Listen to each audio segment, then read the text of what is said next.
नमस्कार, मैं Mohan Dubey. VSRS news में आप सभी का स्वागत है। आइए नजर डालते हैं देश और दुनिया की तमाम टॉप 10 खबरों पर। प्रधानमंत्री नरेंद्र मोदी ने आयुष्मान भारत डिजिटल मिशन की शुरुआत की। इस दौरान उन्होंने आयुष्मान भारत डिजिटल मिशन से होने वाले लाभ के बारे में बात की। उन्होंने कहा, भारत में स्वास्थ्य सेवाओं को बेहतर बनाने के लिए बहुत जरूरी है कि गांव की चिकित्सा सेवाओं में सुधार हो। आज गांव और घर के निकट ही प्राइमरी हेल्थ केयर से जुड़े नेटवर्क को सशक्त किया जा रहा है। अभी तक ऐसे 80,000 सेंटर चालू हो चुके हैं। अब भारत में एक ऐसे हेल्थ मॉडल पर काम जारी है जो होलिस्टिक और समावेशी हो। अपने संबोधन के दौरान उन्होंने लोगों के हेल्थ रिकॉर्ड को भी डिजिटली सुरक्षित रखने की भी बात कही। प्रधानमंत्री की रवानगी से पहले अमेरिकी राष्ट्रपति जो बाइडेन ने उन्हें खास तोहफा देकर रवाना किया। बाइडेन ने मोदी को 157 कलाकृति और पुरावशेष सौंपे। ये दूसरी से लेकर 18वीं सदी तक पुराने हैं। इन कलाकृतियों की वापसी पर प्रधानमंत्री मोदी ने खुशी जाहिर करते हुए राष्ट्रपति बाइडेन का शुक्रिया अदा किया। प्रधानमंत्री नरेंद्र मोदी अमेरिका दौरे से लौटने के बाद रविवार रात 8:45 बजे सेंट्रल विस्टा प्रोजेक्ट के तहत बन रहे नए संसद भवन का निर्माण देखने पहुंचे। उन्होंने कंस्ट्रक्शन साइट पर करीब 1 घंटे का वक्त बिताया। मोदी पहली बार निरीक्षण करने पहुंचे थे। कांग्रेस महासचिव व यूपी प्रभारी प्रियंका गांधी पार्टी की चुनावी तैयारियों का जायजा लेने सोमवार दोपहर बाद लखनऊ पहुंची। उनकी बैठकों का दौर मंगलवार से शुरू होगा। इस दौरान वो संगठन की बैठकों में हिस्सा लेंगी। उनके 3 दिन के कार्यक्रम को अंतिम रूप दे दिया गया है। हालांकि उनके 1 हफ्ते तक लखनऊ में रुकने की संभावना है। प्रियंका अपने दौरे में पार्टी की चुनावी तैयारियों का आकलन करने के लिए घोषणा पत्र समिति और चुनाव समिति के साथ बैठक करेंगी। इसके साथ ही विभिन्न संगठनों से भी मुलाकात कर उनकी राय जानेंगी। कांग्रेस प्रतिज्ञा यात्रा का रोड मैप भी फाइनल किया जाएगा। पार्टी ने अपनी प्रतिज्ञा यात्रा पितृपक्ष के कारण टाल दी है और ये यात्रा नवरात्रि में निकालने की तैयारी है।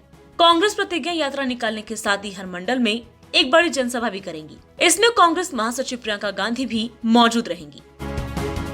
उत्तर प्रदेश की योगी आदित्यनाथ सरकार का रविवार को मंत्रिमंडल विस्तार हो गया। उत्तर प्रदेश सरकार की मंत्री परिषद का विस्तार का शपथ ग्रहण कार्यक्रम राजभवन के गांधी सभागार में हुआ। उत्तर प्रदेश की योगी आदित्यनाथ सरकार के मंत्रिमंडल विस्तार में 7 नए मंत्रियों को शपथ दिलाई गई। राज्यपाल आनंदीबेन पटेल ने सबसे पहले कैबिनेट मंत्री के रूप में जितिन प्रसाद को शपथ दिलाई। जितिन प्रसाद को कैबिनेट मंत्री बनाया गया है। वहीं राज्य मंत्री के रूप में छत्रपाल गंगवार, पलटू राम, संगीता बलवंत बिंद, संजीव कुमार गोंड, दिनेश खटीक, धर्मवीर प्रजापति, छत्रपाल सिंह गंगवार को राज्यपाल आनंदीबेन पटेल ने पद एवं गोपनीयता की शपथ दिलाई। जम्मू कश्मीर के बांदीपुरा में रविवार को सुरक्षा बलों ने एनकाउंटर में 2 आतंकियों को मार गिराया। इनमें भाजपा के दिवंगत नेता वसीम बारी, उनके पिता और भाई का हत्यारा शामिल है। दहशतगर्दों के पास भी भारी मात्रा में हथियार और गोला बारूद बरामद हुए हैं। कश्मीर के आईजीपी विजय कुमार ने बताया कि पुलिस को 2 आतंकियों के छिपे होने की सूचना मिली थी। हमने उनको घेरने के बाद सरेंडर करने की अपील की। उन्होंने इस अपील को नहीं माना, जिसके बाद मुठभेड़ में दोनों मारे गए। इनमें से एक आतंकी ने पाकिस्तान में ट्रेनिंग ली थी और दूसरा आतंकी वसीम बारी की हत्या में शामिल था। अभी भी एक आतंकी के छिपे होने की आशंका जताई जा रही है। जातीय जनगणना को लेकर बिहार के सीएम नीतीश कुमार ने रविवार को दिल्ली में अपनी हानक दिखा दी है। उन्होंने केंद्र सरकार को अल्टीमेटम दे दिया है कि जातीय जनगणना को लेकर एक बार फिर से विचार करें। मुख्यमंत्री नक्सल समस्या को लेकर दिल्ली में बैठक में शामिल होने गए हैं। उन्होंने साफ कह दिया कि केंद्र सरकार जातीय जनगणना कराने पर विचार करे, ये सबके हित में है। नीतीश कुमार के बयान का लहजा काफी कड़ा था और वो अल्टीमेटम देने वाला था। उन्होंने नक्सल समस्या की बैठक पर कुछ न बोलते हुए सिर्फ जातीय जनगणना पर ही फोकस किया और अपने अंदाज में केंद्र की सरकार को इशारे में अल्टीमेटम दे दिया। केंद्र के 3 कृषि कानूनों के खिलाफ किसानों के आंदोलन का नेतृत्व करने वाले कई किसान संघों के एक संगठन संयुक्त किसान मोर्चा ने आज भारत बंद का ऐलान किया है। देश के कई हिस्सों में भारत बंद का असर भी दिखाई दे रहा है। ये बंद सुबह 6 बजे से जारी है और शाम 4 बजे तक जारी रहेगा। प्रदर्शन के दौरान दिल्ली सिंघू बॉर्डर पर एक किसान की मौत हो गई है। पुलिस का कहना है कि दिल का दौरा पड़ने से उसकी जान गई है।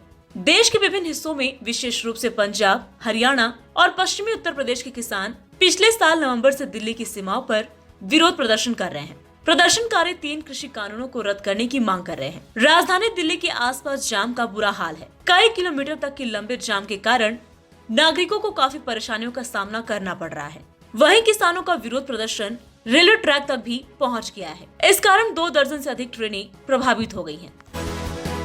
पंजाब में चरणजीत सिंह चन्नी ने अपने मंत्रिमंडल का विस्तार किया। इसमें 6 विधायक पहली बार मंत्री बने। तो वहीं कैप्टन अमरिंदर सिंह की सरकार में मंत्री रहे 9 पुराने चेहरों को मंत्रिमंडल में बनाए रखा गया है। हालांकि कैप्टन के करीबी 6 मंत्रियों की छुट्टी कर दी गई है। पंजाब सरकार में रविवार को 15 मंत्री शामिल हुए। मुख्यमंत्री चरणजीत सिंह चन्नी और 2 डिप्टी सीएम सुखजिंदर रंधावा और ओपी सोनी पहले ही शपथ ले चुके हैं। पहले कैप्टन कैबिनेट में शामिल रहे ब्रह्म राणा गुरजीत, रजिया सुल्ताना, विजेंद्र सिंगला, भारत भूषण आशु ने मंत्री पद की शपथ ली। इसके बाद पहली बार मंत्री बन रहे रणदीप नाभा, राजकुमार वेरका, संगत सिंह गिलजिया, परगट सिंह, अमरिंदर सिंह राजावाड़िंग, गुरकीरत कोटली ने शपथ ली।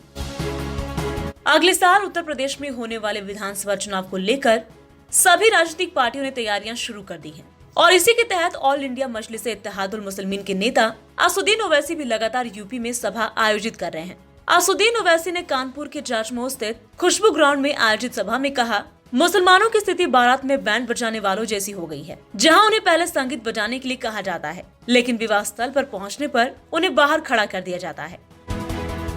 चक्रवाती तूफान गुलाब का असर महाराष्ट्र में भी दिखाई देने लगा है। विदर्भ, मराठवाड़ा सहित 11 जिलों में मूसलाधार से अति मूसलाधार बरसात होने का अनुमान है। सुबह से महाराष्ट्र के कई इलाकों में बरसात का माहौल बना हुआ है। आसमान में काले बादल छाए हुए हैं। आज और कल यानी 27 और 28 सितंबर महाराष्ट्र के मुंबई, ठाणे, पालघर, रायगढ़, धुले, जलगांव, नासिक, पुणे, सतारा, औरंगाबाद, लातूर, नांदेड़, हिंगोली, यवतमाल, गढ़चिरौली, चंद्रपुर आदि जिलों में जोरदार बरसात होगी। भारतीय मौसम विभाग ने ये जानकारी दी है। बंगाल की खाड़ी में तैयार हुआ कम दाब का क्षेत्र शनिवार शाम को चक्रवाती तूफान गुलाब में बदल गया। पाकिस्तान ने इस चक्रवात का नामकरण गुलाब कहकर किया।